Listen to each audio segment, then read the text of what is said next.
Good evening, everybody. Thank you for coming. Can everyone please stand for the Pledge of Allegiance? Allegiance to the flag of the United States of America and to the republic for which it stands, one nation, under God, indivisible, for liberty and justice for all.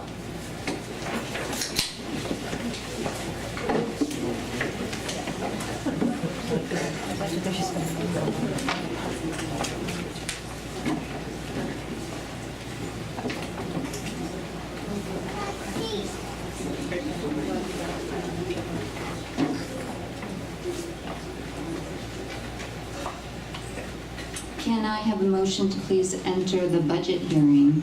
Motion by Mrs. Weiss, second by Mr. Tomio. All in favor? 5-0.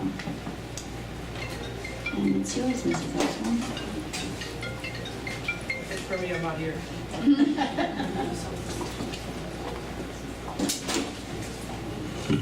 For our students present and with their parents, thanks very much for joining us tonight. There's a lot of legal requirements when it comes to presenting a district budget to the public. And we posted our budget hearing, and I know there are a number of residents here very anxious to hear Mrs. Laughlin's presentation. So we're required to do the budget presentation first, but it's about 15 or 20 minutes with some space for comments. And then the very first thing we'll do after that is recognizing the wonderful students who joined us here tonight. So 15 to 20 minutes, and if Ms. Laughlin is true to form, it'll be more like 10 to 12.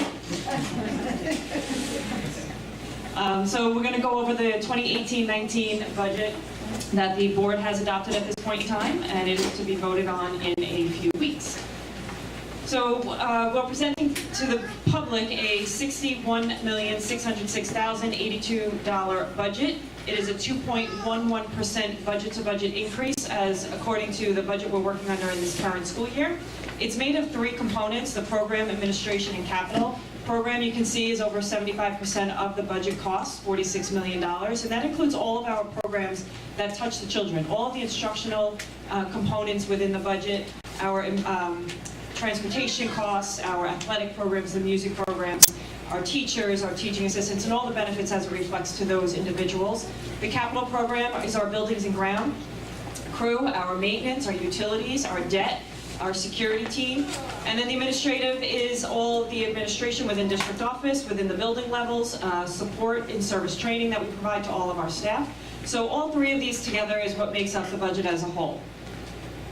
So throughout the 2018-19 school year budget planning process this year, we had certain goals in place that administration came forward with, as well as the Board of Education. Our main goals were to continue to maintain all of our programs, K-12, which are the Teachers College Reading and Writing Workshop, in K-8, the advanced placement offerings up at the high school, as well as maintain all our music, art, and athletic offerings.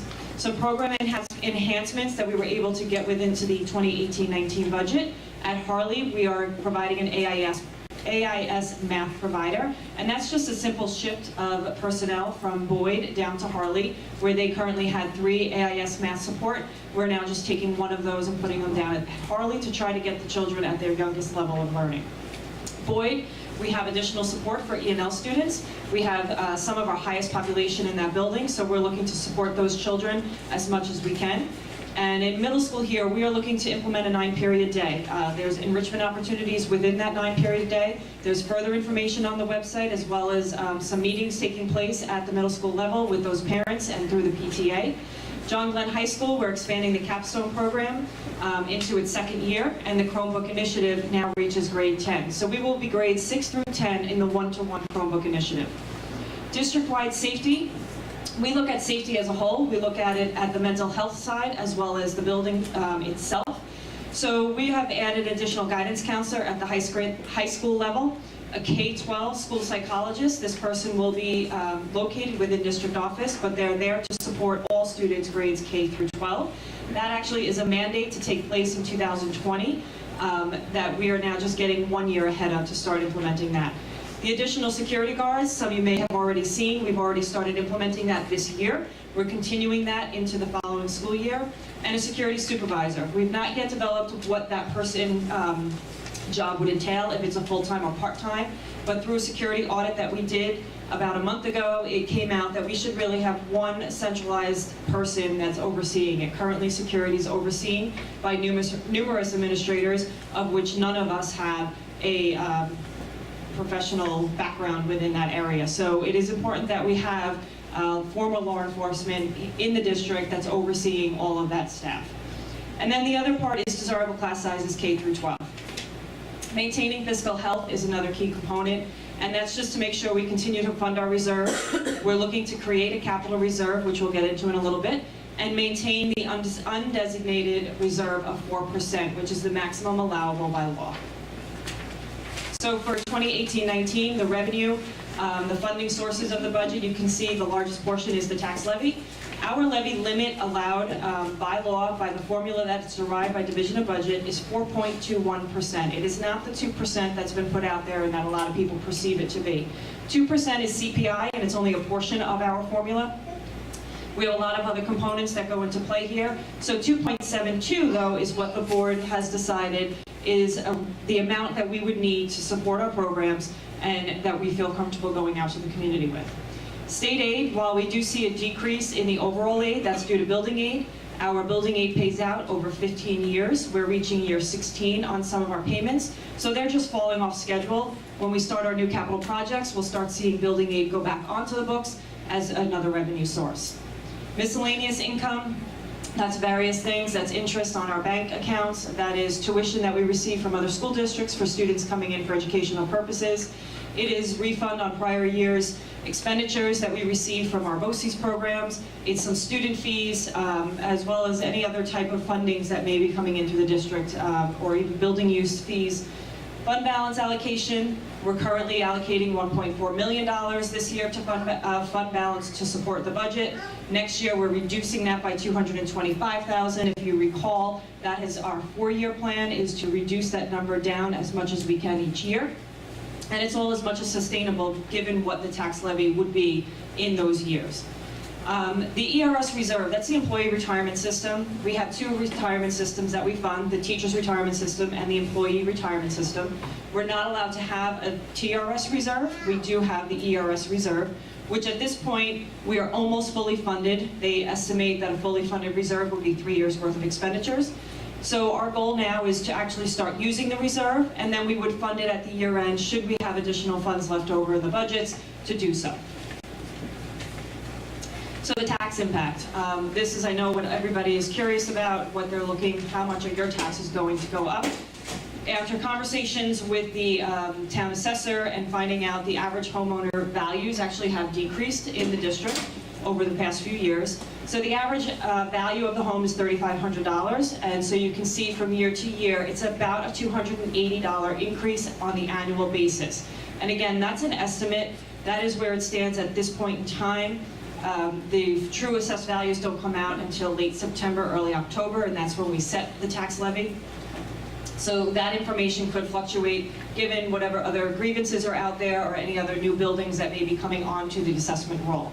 Just to keep in mind, some people have asked in the past, this year, just the past couple of weeks, seeing how fast seasons is going up, when are we going to start seeing the benefit of that? The district has already seen the benefit.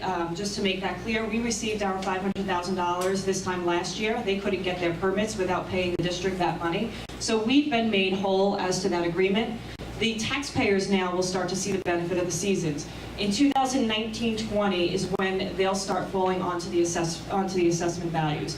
So once they become an assessed value within the property, you now have a larger pool that they're taking the money from. Therefore, you'll start seeing the tax decreases as a result of sharing the tax burden across more properties. So capital projects. Right now we are in the process of entering an energy performance contract, also known as an EPC. We've talked about this for the past few years. The board just recently approved the contract with the vendor for that, and we're working on paperwork to submit to the state to begin the work. That work won't actually begin until July of 2019. In addition, we have the bond work that the voters approved back in November. And that too, we're in the process of getting paperwork to SED. We are on a review track right now to do the roofs, and we are hopeful that we'll be actually beginning the roof projects this coming July. We are hopeful. Nothing's set in stone yet, but we're working through the process right now to get there for that. So in addition to that, we're looking at a capital reserve referendum. So on the ballot, you'll see the budget, and then you'll see a referendum to create a capital reserve. In order for a school district to create a capital reserve, we need voter approval. The board does not have the authority to just go ahead and create it like they do for the other reserves. What this reserve is doing is creating a savings account for the district for future years. It's not to start spending monies now. We're not creating a line item within the budget to tax the taxpayers an additional $500,000 every year. It's to allow funding up to 10 years. It's to allow funding up to $500,000 per year. We could not fund it at all in any given year. We could fund it up to the 500. We could fund it only $25,000. It all depends on how much money we have when we close the books out over and above the 4% allowed. And that we find after we close the books, maybe we received additional revenues that we did not anticipate. We have some savings in some line items because of some students maybe that moved out, either E&L students, special education students. Services are not being required as we had anticipated. So we start seeing savings within those line items, causing us to allow the 4% undesignated and maybe a little bit more over that. And at that point in time is when we would go to the board for a resolution to put funding into the capital reserve. In order to use the money within the capital reserve, the voters must approve it. The board does not have the authority to use that money for whatever projects they feel is necessary. Within the referendum, there is a lengthy list of projects that it could be used for. And then the board would have to say, okay, at this point in time, we're using however much money of that reserve for the project the voters approved. But we would put it out to the voters in May with the budget again at that time that they're looking to spend it for approval to use the money. So as far as the third referendum that you'll see on the ballot is for the Board of Education. Incumbents Mrs. Mamalito and Mr. Tomio are running unopposed for the upcoming term, 3-year term going forward. So our vote is on May 15th. It is from 6 a.m. to 9 p.m. in the middle school cafeteria, similar to how we did the bond vote, the same hours. However, location is back into the cafeteria location during those hours. So please help share that information that the polls will open at 6 a.m. They will close at 9 p.m. It is open all day, and the access will be clearly described out in the parking lot area with numerous security personnel. Questions from the board? So I know we adopted last time around, so we probably don't have any questions, but I appreciate the presentation. Ms. Mamalito has a comment. I do have a comment. A few phone calls came in this weekend regarding the confusion of the 2%. So I just wanted to be clear that 2% is not 2%. Our 2% was 4.217%. So there's there was a lot of questioning about the fact that we're over 2% and that we're above the cap, and that is not the case. So I just want to put it out there. So I will add to Mrs. Mamalito's comments that that is a common misconception, not just in the Elwood school community, but throughout the state of New York. As Mrs. Lockman explained in her presentation, the tax levy cap that each school district calculates is part of a much larger formula where the district plugs in the different information that is requested by the comptroller's office to calculate the tax levy cap for the district. And you are correct that ours calculated right at about 4.2%. It varied from district to district across the island and across the state. Newsday, printing on the cover saying tax levy cap 2%, is very confusing to many residents and even some school officials. 2% is part of a formula that is used to calculate. Ours was 4.2%. Many districts plan their budget by going to the full levy allowable cap and then building their budget from that.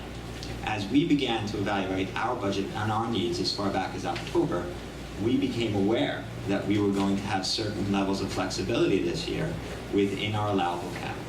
I think the board very wisely, and reflecting the needs of the community, came to a comfortable level of 2.72% rather than going all the way to the allowable 4.2%.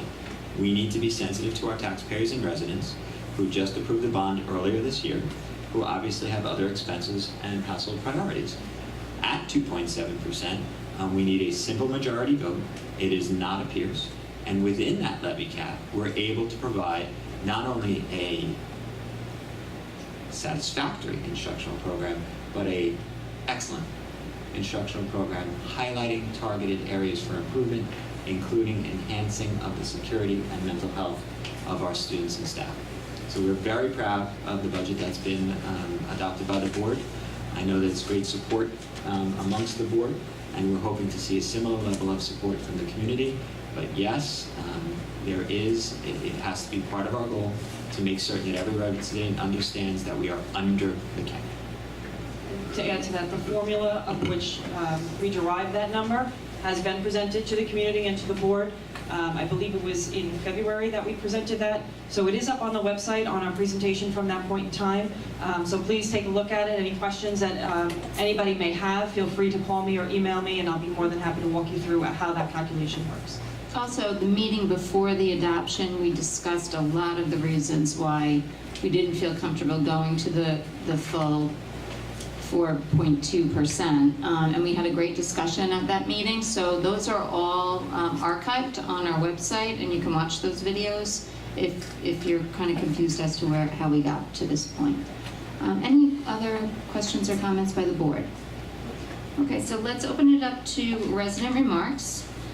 Remarks are limited to items voted on and are discussed at this business meeting. Persons wishing to speak should identify themselves and any organization they represent at the meeting. Comments should be kept as brief as possible, may not exceed 3 minutes per board policy. Public discussions of matters relating to staff, students, or others at which their reputations, privacy, or right to due process could in some way be violated is prohibited. So first, resident remarks on just the budget hearing presentation for this evening. There'll be another resident remark during the business meeting. Seeing none, can I have a motion to adjourn the budget hearing? Mrs. Weiss, second by Mrs. Mamalito. All in favor? 5-0. Let me get to the fun part, the students. Can I have a motion to call to order the regular business meeting of the board? Mrs. Weiss, second by Mr. Tamio. All in favor? 5-0. Are we doing the Pledge of Allegiance again, Ms. Mamalito? It's on there. Can I please have a motion to approve the minutes of the 3 meetings listed? Motion by... You're abstaining the 12th. Okay, can I have a motion to approve the meeting of the minutes of the 12th? Mrs. Weiss, second. Mrs. Marcus, all in favor? 4, abstain, 1. Mrs. Mamalito. Can I have a motion to approve the minutes of the meetings the 19th and the 24th? Motion by Mrs. Weiss, second by Mr. Tamio, all in favor? 5-0. Okay. I'm going to give it to Dr. Bosser to accommodate some wonderful students. Some very wonderful and patient students. Yes. And I thank you so much for joining us, and I hope you learned just a bit about school finance.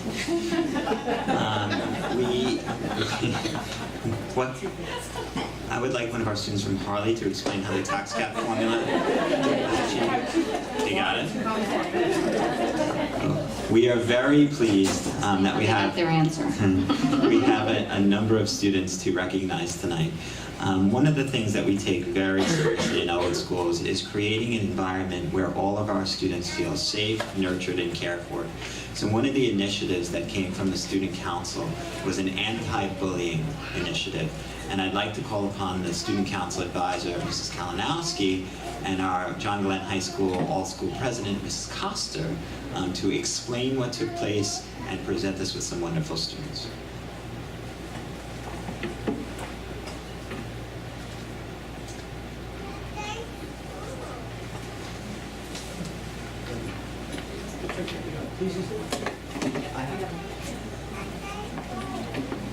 Good evening, everyone.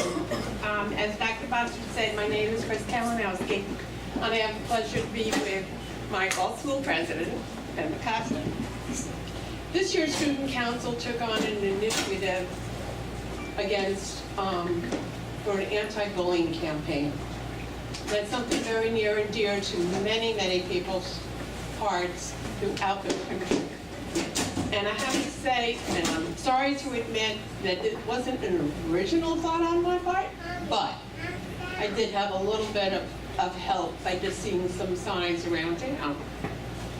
So I thought, why not open up to all the schools an anti-bullying t-shirt design contest. All the students were given the opportunity to design a t-shirt of original design. They were able to submit it to their school administration, either digitally or by hand, which I do have the hand copies.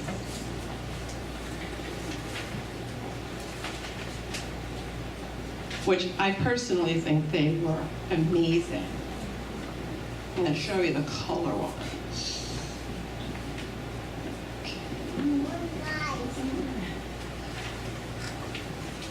But I'm wondering if the students really know that they won.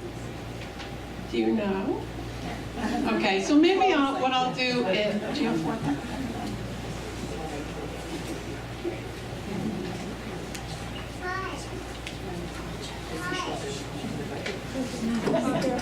Okay, so what I'm going to do is I'm going to ask the winners to come up. So for Harley, we have Emily Gerby.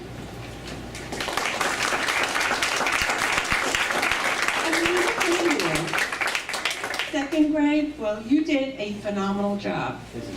And we are very, very proud of you. That is Emily's design.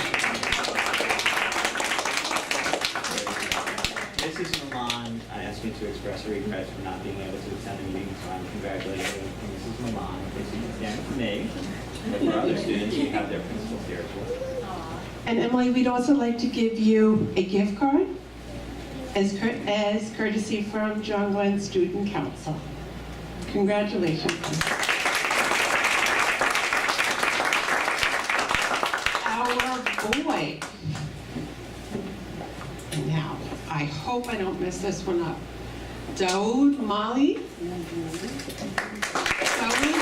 design was amazing. In color, it was just something that I hope everyone could read it because it is amazing. And that is for you.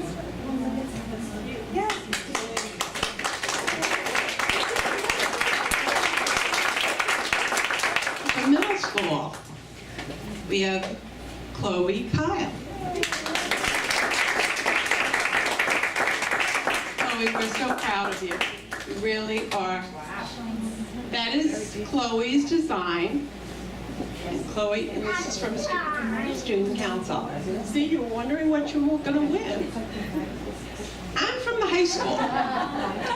And I have to say, I'm kind of, I guess, partial to high school students because they're our kids. But Peter was so diligent in trying to make his design. He would come into me, he would say, how much more time do I have? And what can I do this? Can I do that? And Peter, I really give you so much credit because it really is a wonderful design. So Peter Stavros, would you come up?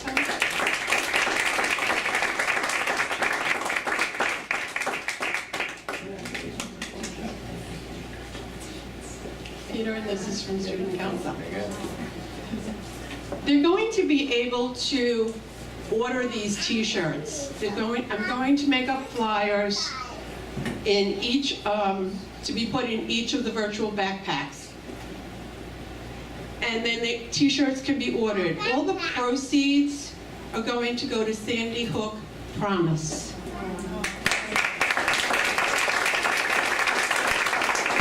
Now we have one more. It was very difficult to decide a district winner. Yeah, So we decided at the powers that be. the powers that be said there's no way I'm picking between the four ways. So he passed the buck, and now I'm passing the buck, because my all-school president is going to pick a name.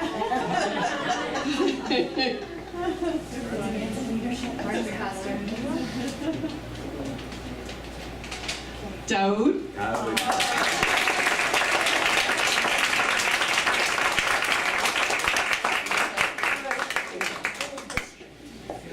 Would our principal join us for a photo with your students? And let's move the podium.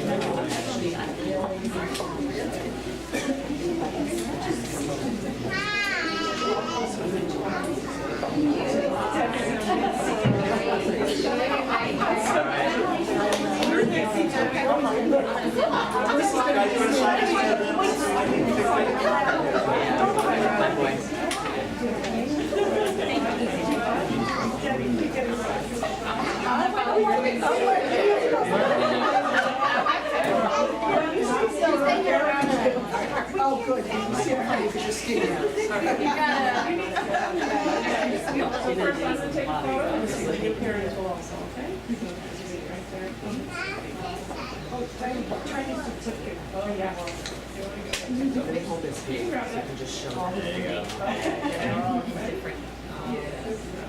Stay Twitter.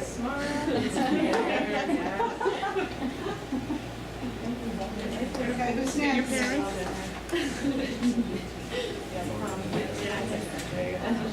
We call this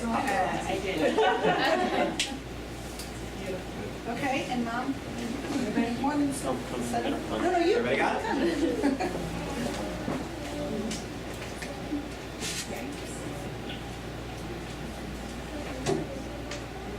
Congratulations.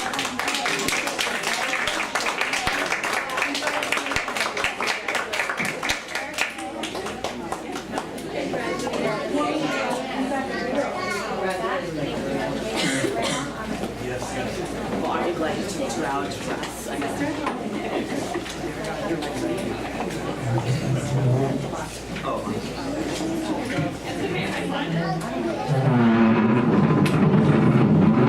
What are you doing there, Costa?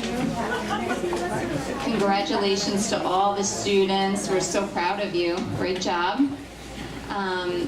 We're going to continue on with our business meeting, so if you have homework. Oh, sure. I would be remiss if I did not recognize Mrs. Kalinowski. Not only was involved in this project, but she is such a presence and such a force on the campus of John Gregg High School. She has been present for so many of the wonderful things that go on with our student body and with campus life in general. She is someone who I met right away upon entering the district and had nothing but positive interactions with. And I have seen, the contribution she has made to our school and our district. And as the board is poised to accept her letter of resignation with the intent to retire this evening, and we will celebrate it next month, we would be remiss if we did not mention that, and thank you for your dedicated service to our community.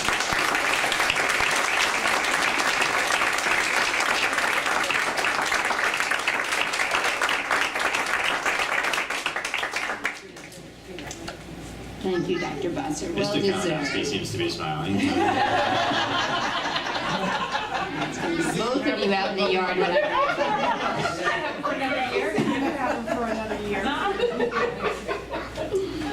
So, students, you're certainly welcome, but you're not mandated to stay for the rest of the meeting, unless you have fascination with the budget.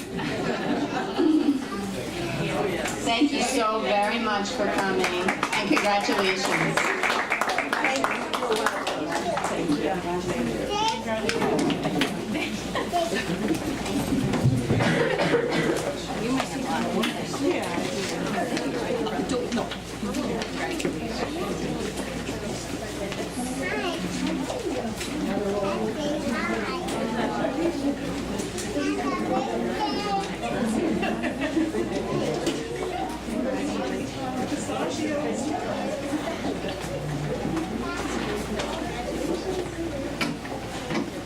And next we're going to call up the lovely Miss Emma Coster for the student liaison report. All school president. And I also have to publicly apologize to Ms. Coster, who was anticipating giving this presentation at the May 17th meeting. only to learn around noon today that we expected her tonight. So as far as I know, she had a few hours to sneak in someplace to put together the tape. Emma, I'm sorry. Thank you for attending. Good evening, everyone. All that time wishing for warm weather seems to have sent us skipping over spring and straight into summer. I hope everyone has been able to stay cool these past few days. As it was only 2 short weeks ago that I was here presenting April's happenings, I hope no one minds if I keep tonight's remarks brief. As always, Harley would like to recognize the students in the building that demonstrate model behavior and embody outstanding character. Kindergartner Leonardo Koga, first grader Maria Guillamos, and second grader Colin Majori have all been chosen as Harley's April Knights of the Month.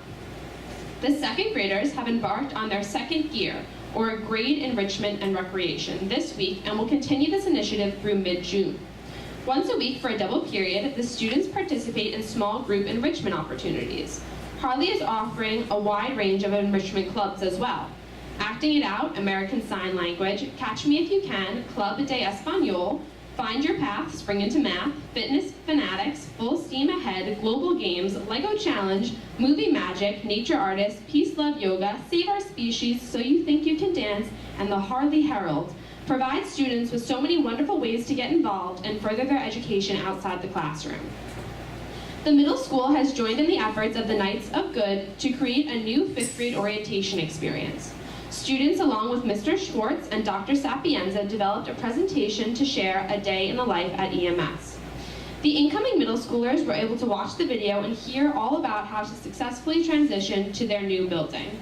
A question and answer segment was held at the end of the assembly. A great time was had by all. With the start of AP testing less than 4 days away, the high school is aflurry with review sessions and hard work. Advanced placement testing will extend from this Monday, May 7th to Friday, May 17th. We would like to wish all students diligently preparing for their exams good luck. Ms. Henson will announce the next Noble Night at the upcoming faculty meeting to recognize our wonderful staff at the high school. GGHS is happy to announce that the third and final graduation speaker for the class of 2018 has been chosen. Through a shared decision-making initiative to enhance the graduation ceremony, the class of 2018 underwent a process in which they chose a student speaker in addition to the valedictorian and salutatorian. The summa cum laude group created a list of words that they believed epitomized their class as a whole. These words were then put out to all seniors with a message asking them to nominate one student of the class who embodied the characteristics and who they would feel proud to have represent them at graduation. The results of the survey were quite clear.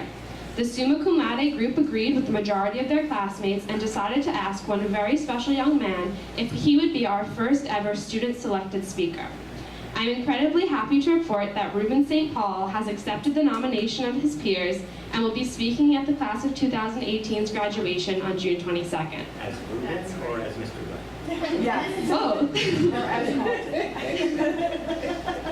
We have exciting things going on with Elwood Athletics. The boys track team is continuing their inspiring season with a record of 4-1.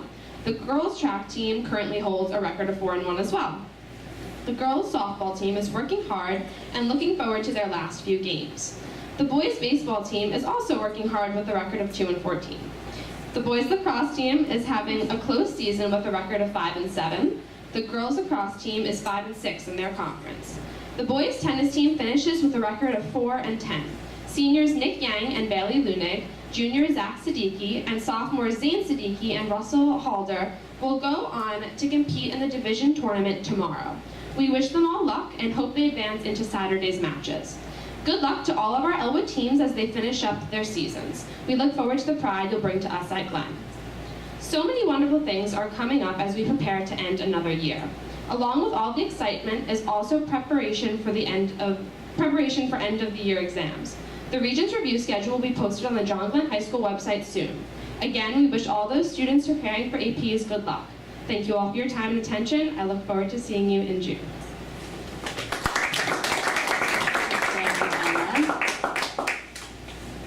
And thank you for sharing all the things that are going on with the students. I love the way this class took on a lot of the things on your own this year.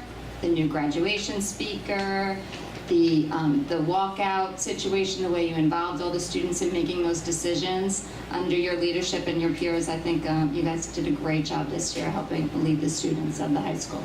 Thanks. Okay, and you can go study for APs if you'd like. But you can certainly stay as well. Thank you. Okay, and next to Dr. Bossert for the superintendent report. Yeah, I will be extremely brief as I know our focus is on the budget this evening, but I do want to give the board and the community an update about our bond capital project. Mrs. Lachlan, Mr. McDonald, and the team have been working very hard to try to take every action possible to allow our construction projects to begin this summer. And we are in the final stages of approval from SED that within this timeline we hope to be able to put the projects out for bid on all of our roofing, as well as the gym floors at John Glenn High School and Boyd Intermediate. We will know within the next few weeks whether that project will be possible, but what seemed impossible just a few weeks ago seems more and more realistic as we move forward. So I will certainly alert the board and the community the moment we have the green light, but we are hopeful that we will be able to begin some meaningful construction this summer. That's excellent news. That concludes Fingers my report. crossed for good weather until then. Oh, yes. We're up to resident remarks. Board encourages all residents to attend its meetings, and in this section of the agenda affords them the opportunity to speak. Persons wishing to speak should identify themselves and the organization they represent at the meeting. Comments should be kept as brief as possible and may not exceed 3 minutes. Public discussions of matters relating to staff, students, or others at which the reputation, privacy, or right to due process could in some way be violated is prohibited. Any resident remarks? Please step up. Walter Ray, not representing Elwood taxpayers, just as a Okay, resident. welcome, You don't Mr. wear the Reed. shirt. We do, but you're representing yourself. My question is, I'm sorry, I apologize, but we need you to come up and use the microphone or the live feed. Walter, because we're live streamed, the folks at home can't hear you or see you, so just if you could step up here. Do we have a mic there, Jim? It's right there. Yeah. Okay, my question is, are any of the security guards going to be armed, and what is the position of the board members? I can gladly answer that question on behalf of the board if you would like me to. Yep, we have discussions about this, but you can certainly cover it, sure. One of the things that I think the board did very wisely is, as none of us are security experts, we hired and contracted with a company through BOCES as part of a cooperative service who are experts. We hired Covert Investigations who spent well over a month in our district analyzing all aspects of our security platform, all of our procedures, all of our programs, all of our staffing. One of the things that we were able to discuss with them was a recommendation whether or not to use our enhanced security guards to have those carrying firearms. The recommendation was pretty clear in opposition of doing that. I think when partnering with law enforcement, it's important that we follow the guidance of our law enforcement officers. And where we had the commissioner of police and the chief of the Suffolk County Police Department come out against arming any school personnel, inclusive of security guards and retired law enforcement officers, we are taking heed to that advice. But one of the things we are advocating for is a strong increase to the funding for the school resource officer program. School resource officers are on-duty Suffolk County police officers who obviously do carry firearms, have a greater visible presence in schools. There's been a lot of traction to that discussion, and I hope that we see an increased police presence on our campus just to maintain our general safety and welfare. But to directly answer your question, there has been no discussion about arming our security personnel. All right, thank you. I think the police department is pretty well stretched, and this would not be the only school that would have this happen. And I have to tell you that I have a friend of mine who's a retired police officer, and he's working for another school district, and I'm not sure if he's allowed. I'm not sure if he's allowed to carry a gun, but when you retire, you still have a pistol, and they're allowed to carry them. So we pay attention to what other districts do, and there are 69 school districts in Suffolk County. 2 boards have taken action to have armed security personnel. One is Hop Hog, the other is Middle Place. Those are the only districts that have taken that action. Well, I can see where it is a decision of the board, but personally, I must say that if somebody gets into a building, a school building, who is intent upon shooting the teachers and students in, if you don't have an armed security guard, it's just about useless.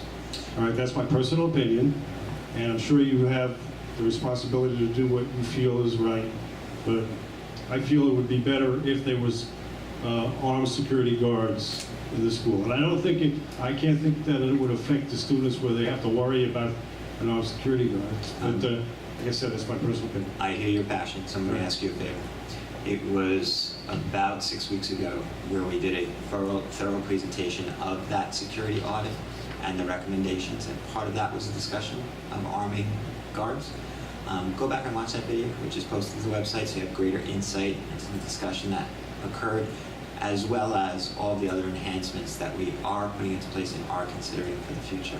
And I think that'll help you a bit. Counselor, also, I'm sorry to interrupt. I think that the school resource officer program, you made a good observation that they're stretched pretty thin. But Mr. Cuomo did come out and support increasing the school resource officer program. So if we can rally and really get some letters sent to, that's another thing that our residents can do, is really advocate for increasing the school resource officer program, to have trained personnel that work with diffusing situations every day, because not all security officers in every district are former law enforcement.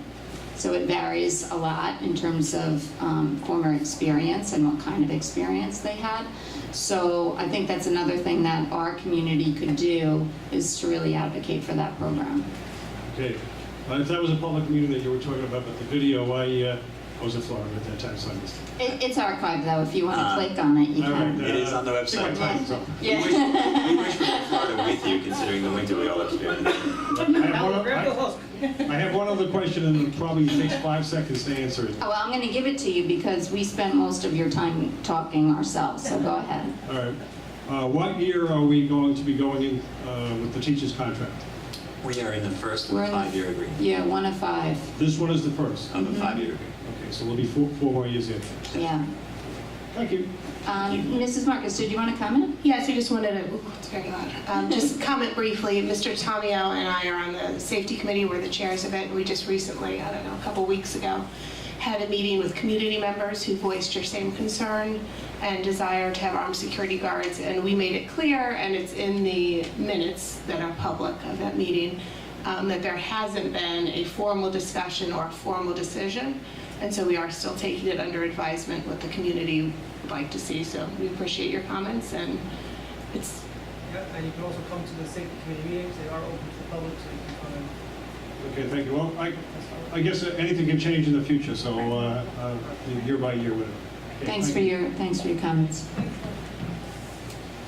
Any other resident remarks?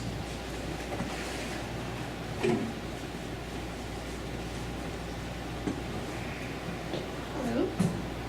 My name is Holly Gioni, and I just wanted to take a moment to publicly thank the board and all of the administrations that is involved in bringing the robotics program to the high school, and explain why I'm so grateful. I'm emotional.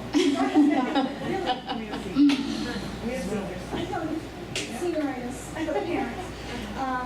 Okay, so my son was the lone competing senior in the Robotics 2 course that was able to develop a robot and compete 4 times this year. He successfully went all the way to the state tournament, finished 11th overall. I realize many people think that this is just a program where kids play with robots, and maybe they think there's a little bit of computer programming involved, and they think there's a little bit of engineering involved. But I'm here to tell you that it's that and so much more. This is why you just should read and not go off script. Okay. It's okay. And why I asked for the extra time. Okay. I informed the board of your request. I apologize. I did slim it down. Okay, I believe that this course, or hopefully in the future, is offered as a club and it should be mandatory for all students. But not only because it is teaching math and science, computer programming skills, engineering skills, workshop skills, but it's also defining what a successful collaborative learning environment is. And what that I mean is that when you go to these competitions, you're not just competing your robot versus another robot like they do at the middle school level, but you have several preliminary matches that you play where you are randomly assigned an Alliance robot team member from another school for each preliminary match during the competition. So in the future, you don't know if your Alliance team member is going to be someone you compete with or compete against. So all of a sudden, these kids are forced into this social environment where moments before they have to now strategize whether or not they're going to be able to collaboratively come together, understand what their robot does versus what their competition does versus what their Alliance member does, and come together and score points, because obviously whoever has the most points moves on in the competition.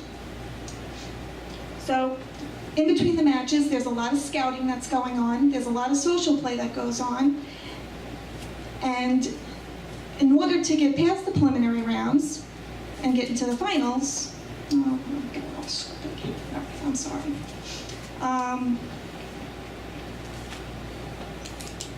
Okay, so after the preliminary rounds, you move on to the finals. In the finals, you're not randomly selected with robots. Now you get to choose who your Alliance team members are.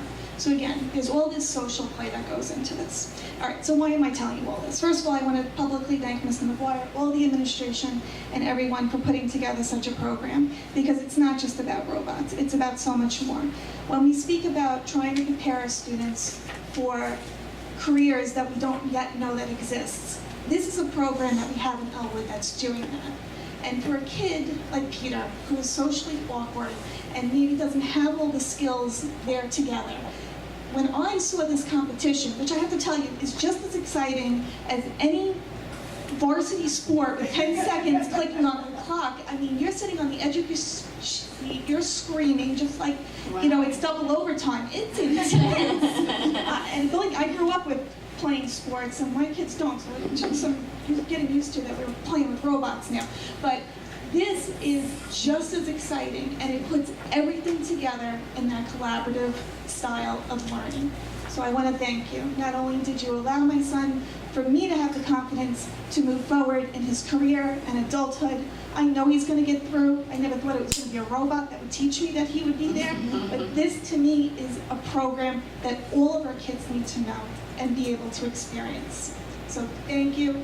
And thank you for allowing him to go to multiple competitions. Whether you know it or not, they got to the finals of every single competition. They improved each competition they went to. They got to the States. Thank God they didn't get to Worlds. Thank you for not sending yes to Kentucky. Would have been great. And also, it would have been great. But also, I have to give a little bit more bragging. We just found out 2 days ago that Peter was awarded the Suffolk County Asset Scholarship. So we really see great things for this kid. Thank you. And we look forward to celebrating that accomplishment. I believe the date is May 24th. Yes, the day before.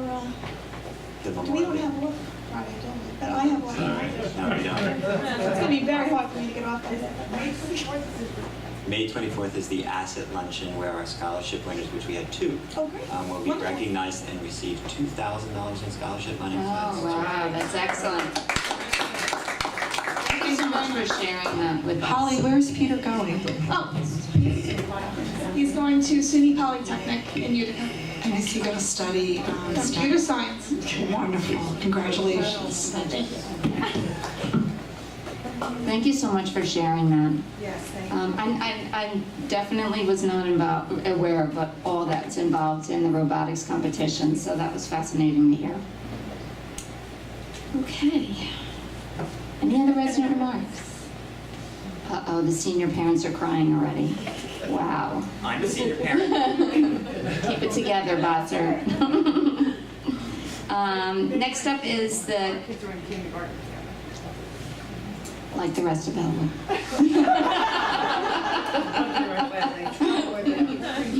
No, I'm teasing. You know I was same position. Next up is a consent agenda vote. So can I have a motion for the consent agenda? Mrs. Mamalito, second by Mrs. Marcus. Any questions or comments? Yes, I have a couple comments on item K, the policies. Okay, so let's pull that item out of the consent agenda and we'll have a discussion on that one. How about a vote for the rest of the consent agenda minus those policy items? All in favor? 5-0. May I? You may. As part of the personnel agenda that the board just accepted unanimously, the Board of Education has appointed Mr. Corey McNamara as the new assistant principal at John Glenn High School effective July 1 of this year. We are very pleased that Mr. McNamara was able to join us tonight and is here. Put him on the spot in just a second. Mr. McNamara comes to us as an experienced administrator from the Valley Stream School District, where he worked in a 7 to 12 building, both as a dean of students and an interim assistant principal. Prior to that, a long and successful career as a health educator. He brings with him a vast knowledge and experience base that we think will help us to continue to grow and develop our program at John Glenn High School and continue on our race to excellence. Mr. McNamara, is there anything you'd like to share? Just wanted to say thank you, Dr. Bosser, Ms. Lachlan, Ms. Hull, Ms. Brzezinski, for believing me enough to put me in front of the Board of Education this evening. Thank you, distinguished members of the Board of Education, for your approval. I'm looking forward to being part of the team, and I hope to not only meet but exceed your expectations, but most importantly, the expectations of the parents, the students, and the community. So, thank you again. Thank you. Pleasure meeting you this evening. So, do you have something to say, Ms. Brzezinski? Okay. So, discussion regarding policies that are up for approval tonight. Mrs. Marcus. I just want to reiterate some of my concerns with first going to the policy 1900, which is parental involvement. And I want to thank Mrs. Hall for putting so much time and energy and details into adapting our policy with some of the requirements from the state. The one concern that I have, which I have voiced and I still have it, but we can discuss it, is the broad scope of family and family members, since we are adding parent, which is appropriately defined for all these, legal guardian, natural parent, legal guardian, person standing in loco parentis. So all of those definitions of parent are great. But then when we are adding family member to the discussion of Title I programs, I just think that that's very broad and that gives me some concern. So I was hoping that we could definitely make it not plural, so family member versus members, which some places we have members, some places we have singular member, and I would like the word designated to be in front of that, so parents and designated family members. I don't see any conflict in adding that word, since we're still doing family engagement, but I know Mrs. Hall met with Can we have a little bit of background in terms of where we got, why we made these changes, and because most of the other board policies are going through a board review committee with Mrs. Weiss and Mrs. Marcus, so this one went about it a little bit differently, so can you just explain the process of why this one is different? Certainly, good evening. There is a new legislation in place, the Every Student Succeeds Act, referred to as ESSA. And ESSA was passed into legislation in 2015. It began to be disseminated to the states in 2016, and it is still in the process of dissemination. However, we're in that portion of time when a new procedure has not been entirely rolled out in detail, but is still required to be in place. So school districts are being advised to update their parental involvement policy as well as their policy for homeless students in accordance with the legislation of ESSA. So since we do not have very direct guidance in terms of a document from the state saying here's what you need to put into it, we work through the New York State School Boards Association. So for the policy, we asked for their recommendation, which they vet through their legal counsel, and also they often work in conjunction with NYSED. For example, there's a third policy related to ESSA, and that is a Title I complaint policy. But the New York State School Boards Association is not yet ready to recommend anything to school districts, even though just like these two, it's technically to be in place at this point, because they still need to work with NYSED to come up with language. So what school districts are doing is leaning heavily on the sample policy that we're being given. And my understanding of the spirit of it, in talking with a representative from the Title I office at the State Education Department, is that the goal is to be more inclusive of the more modern configuration of a family unit. And that sometimes in school districts, students may be represented by natural parents, or they may be represented by grandparents.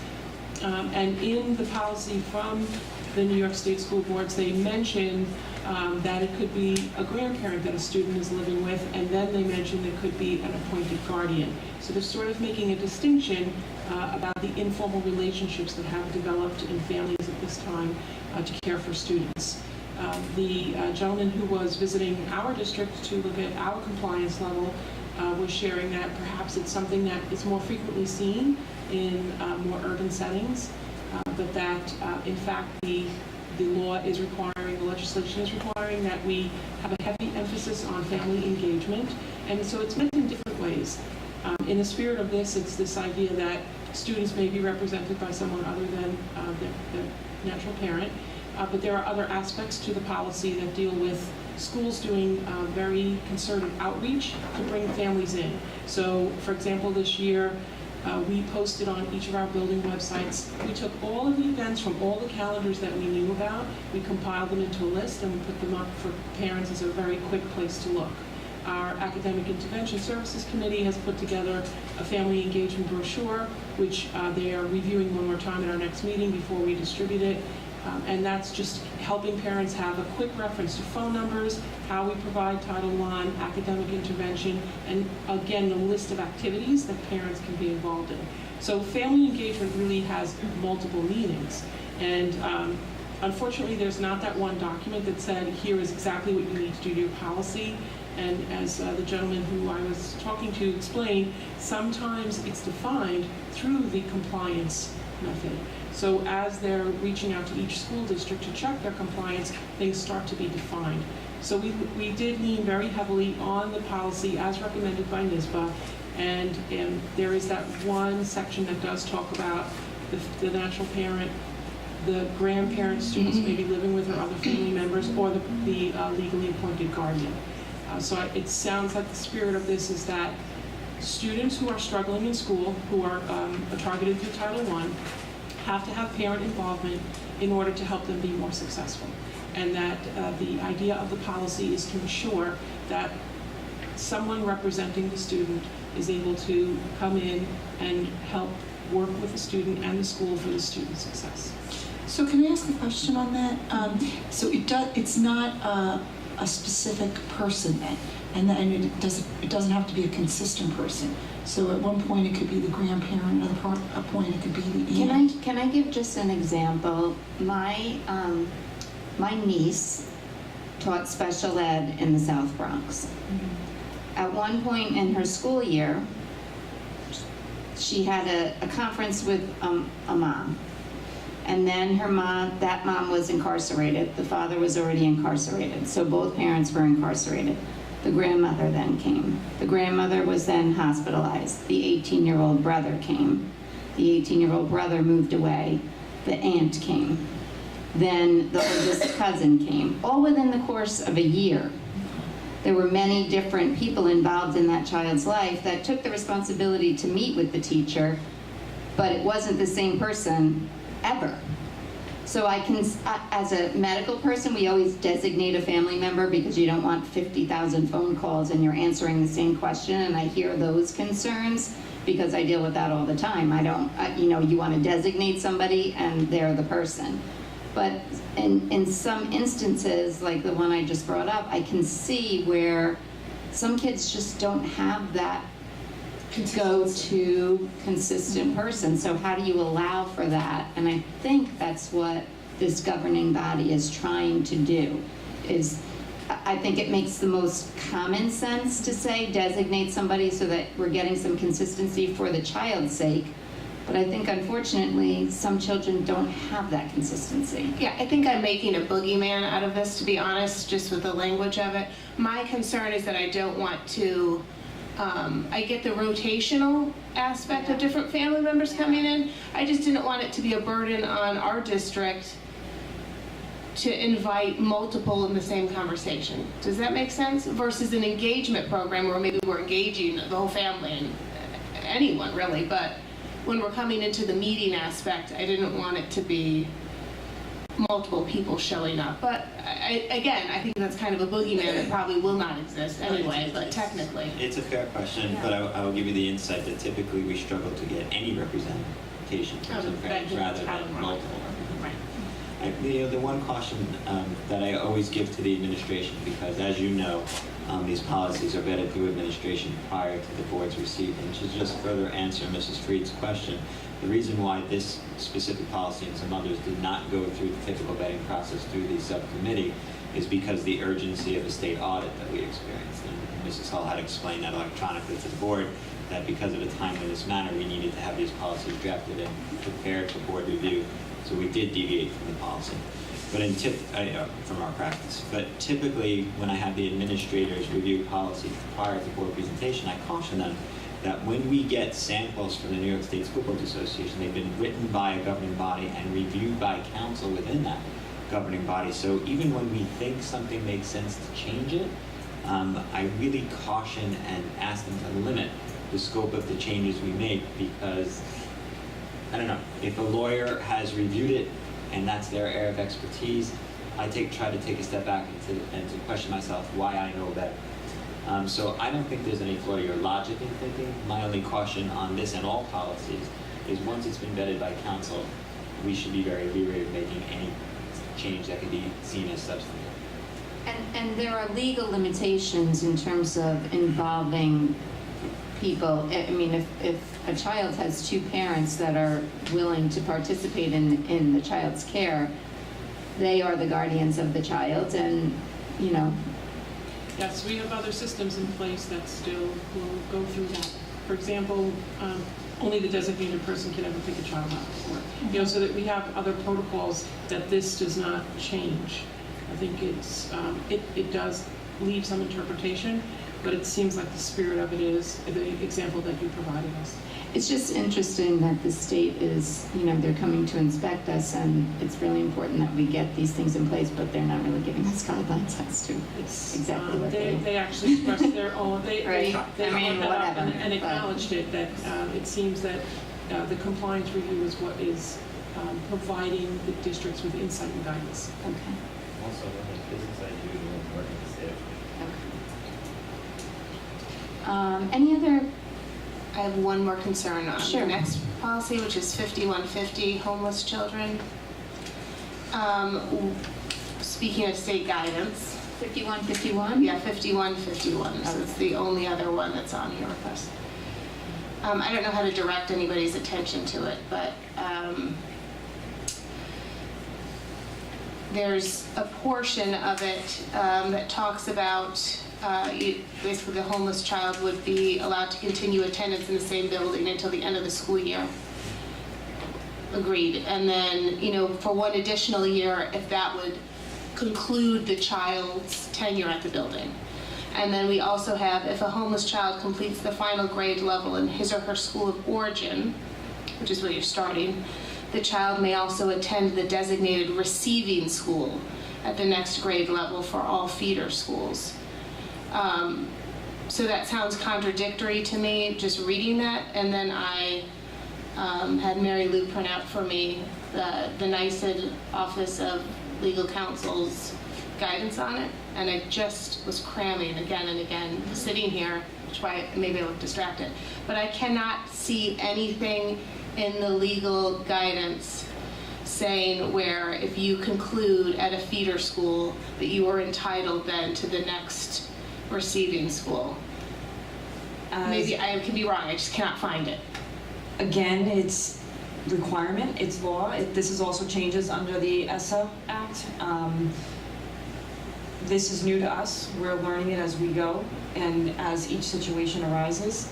In addition, we have to provide transportation for those children as well. I know that. So again, this is something that has come from NYSBA as well as within the ESSA requirements of, it's for Are you consistency talking in about that child's school life. or school district? It's a feeder school. It's a feeder school within the district. Right, so once they're in the district, that is their last home district, that's their district. I think you're confusing school district and It might be when school. they, Right, so if they go from Harley to Boyd, they're still in the Elwood it's school if the child district. becomes permanently housed. So if the child then becomes permanently housed, you are allowed to finish out the year. You are Right. allowed to finish out the year and the next year if it rounds out that school. Like if you're going to be a senior the next year, you stay here. But then I cannot find it in this McKinney-Vento Homeless Act to say that what we have included here, which is if the homeless child who is now permanently housed finishes the final grade in the school of origin, then the child may attend the next receiving school. So basically, if you became housed in 5th grade, you finish out that school, and now we're saying you can also stay and attend. It doesn't speak to the child not being housed next year either. You don't know where the child. I'm just saying I don't see I'm it. saying it doesn't speak, the language is in there to say it's, the child's still going to be housed in that district, so maybe that's what I think we're adding Can something. I just ask you the date of the regulation you're reviewing?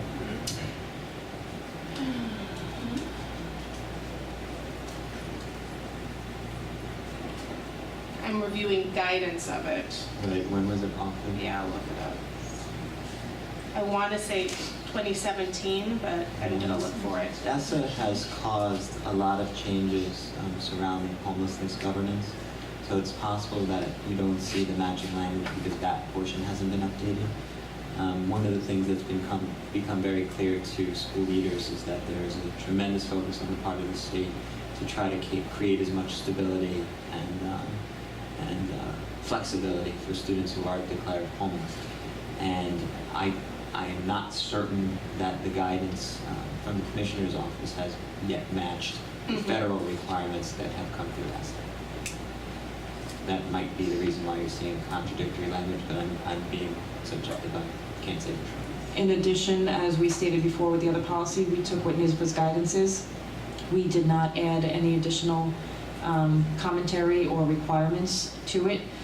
So it is, again, it's a policy that's been vetted by legal counsel through NYSBA according to the ESSA regulations.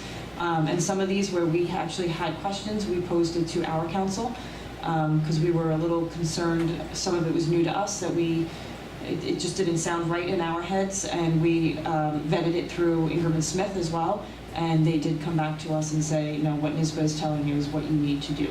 So everything here is what the ESSA requirements are that have to be within the policies. And this was actually in the law conference that I went to when we had the board meeting up in Lake Placid, the convention.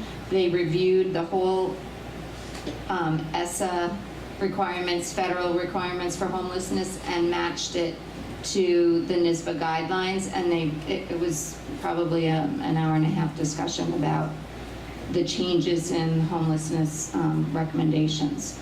So I can try to find that as well. I just want us to always take a defensive posture for the district. I mean, that's always going to be my MO, that we rely on law and regulatory guidance and not necessarily non-regulatory recommendations if it's counter to our best position. So those are my Other questions, comments? Okay, seeing none. Can I have a motion to approve the policy portion of the agenda? Motion by Mrs. Mamalito, second by Mrs. Weiss. All in favor? For, against, opposed? Abstain. Okay, so 0 opposed and 1 abstention. Mrs. Marcus.